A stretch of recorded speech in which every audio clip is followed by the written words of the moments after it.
मेरे रोजाना के काम, माय डेली रूटीन। सफा नंबर 5। मैं सुबह सवेरे जागती हूँ।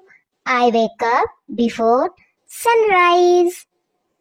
मैं जरूरत से फारिग होती हूँ। I go to the toilet. मैं दांत मांजती हूँ। I brush my teeth.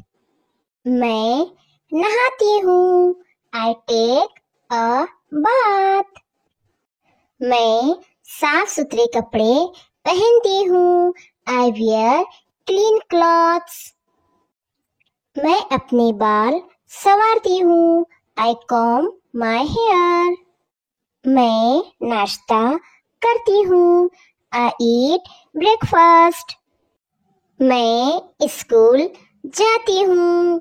I go to the school. मैं मैदान में खेलती हूँ। I play on the ground.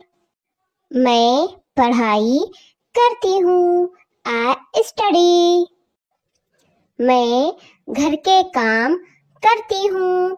I do house work. मैं सो जाती हूँ। I sleep.